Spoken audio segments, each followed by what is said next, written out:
Oi, gente, tudo bem? Aqui quem fala é o Dr. Fábio José Gonçalves. Eu sou médico homeopata, acupunturista e trainer em programação neurolinguística. Nessa ciência chamada neurolinguística, eu tive a oportunidade, de fato, de me defrontar com alguns aspectos muito importantes dentro da educação.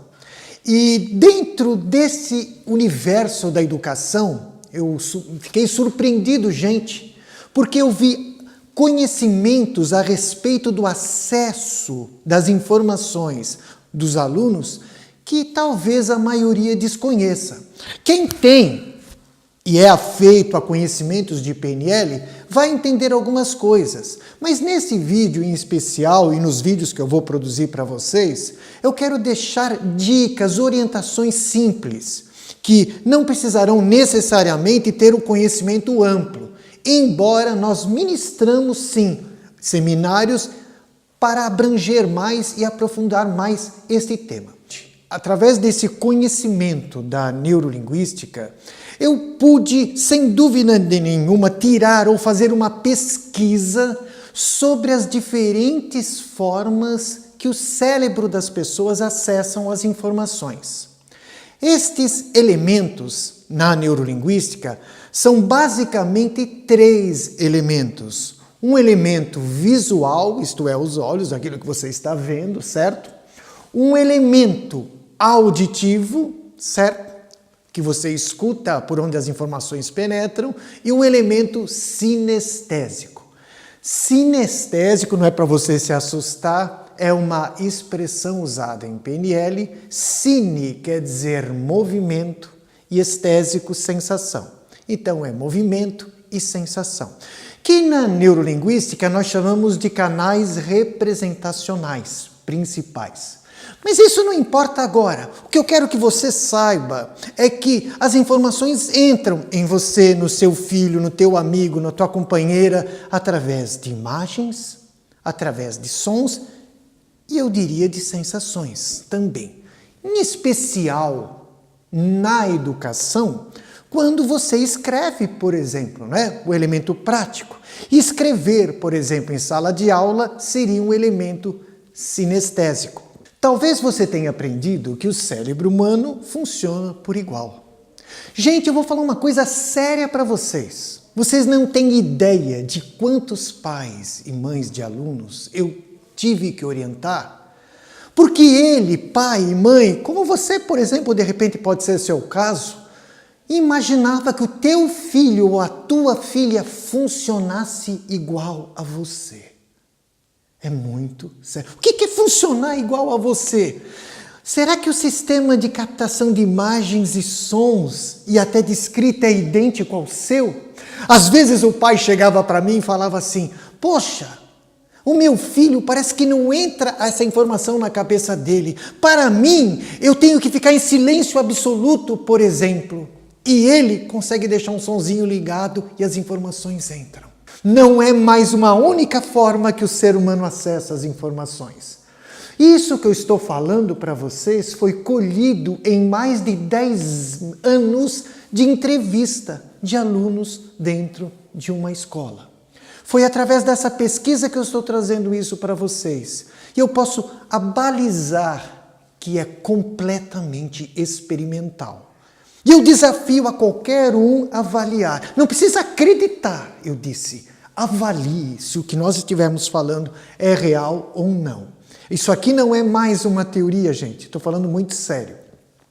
Mas, para você entender melhor isso, é preciso que a gente entenda umas noções de PNL, como eu disse. Existem pessoas que entendem as coisas por imagens, que na neurolinguística nós chamamos de indivíduos visuais. O que seriam esses indivíduos? Que é um grande número, só para vocês terem uma ideia, mais de 80% das pessoas usam esse entendimento visual na minha experiência. O que é um entendimento visual?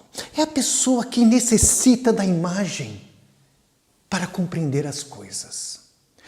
Ela precisa que você desenhe as coisas, que ela mostre através de exemplos, que ela possa formular uma imagem do assunto. E uma das expressões que essas pessoas usam é a seguinte: você precisa me falar para eu fazer um filme, uma imagem do que você está dizendo para eu compreender. Então, uma pessoa de entendimento visual, ela compreende pelas imagens. Para vocês terem uma noção de como é uma pessoa de entendimento auditivo, ela precisa da fala, mas vai muito mais além do que vocês imaginam. Ela é tocada basicamente pela fala. Então, não só um aluno, por exemplo, precisa entender quando verbaliza, mas uma pessoa auditiva também é tocada até afetivamente pela fala. Um exemplo que talvez vocês tenham visto um dia na vida de vocês. Aquele marido e aquela esposa, ou o namorado ou a namorada. Ela reclamando que ele não fala que ama ela, ele não diz que admira ela, e ela ainda chega de estar vendo o marido da outra fala que ama ela. E ela se sente mal. Mas vocês sabem por que ela se sente mal? Porque ela sente as coisas pela fala e o marido não sabe que precisa da fala. Então, isto é um entendimento auditivo. Aí fica bem claro que tanto por um lado, por um outro, não existe uma pessoa certa e outra errada.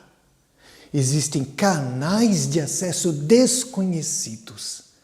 Então imaginem vocês, e é isso que eu quero mostrar. Dei um exemplo na vida prática. Nós temos entendimento visual, entendimento auditivo e ainda, dentro dos conhecimentos clássicos da neurolinguística, aquelas pessoas que precisam mexer e tocar nas coisas bastante, né? Na neurolinguística, como eu disse, nós chamamos de sinestésico. Então, uma pessoa que precisa, às vezes, tocar, falar, mexer, se movimentar, normalmente, que todos nós às vezes fazemos isso, mas em algumas isso é muito marcante. Para essa pessoa, nós chamamos de sinestésico. Em específico, dentro da educação, é o elemento prático. Mas a coisa, na verdade, em termos reais, não é assim tão fixa. Há pessoas que têm até os dois processos, muitos poderiam me perguntar isso, né? Mas aí a pessoa não pode ser tocada pela imagem, pelo som? Sim, isso existe e pode acontecer sim com algumas pessoas. Eu diria que em alguns aspectos essas dificuldades agora vão ser melhor esclarecidas. E a minha intenção de verdade é que você possa, através dessa modesta orientação, aplicar para você mesmo ou para o seu filho. Nos próximos vídeos, eu vou procurar colocar situações específicas que podem ajudar você a compreender e até orientar o seu filho, de repente, numa circunstância que ele tenha de dificuldade nesse nível de canais de acesso. Até o próximo vídeo.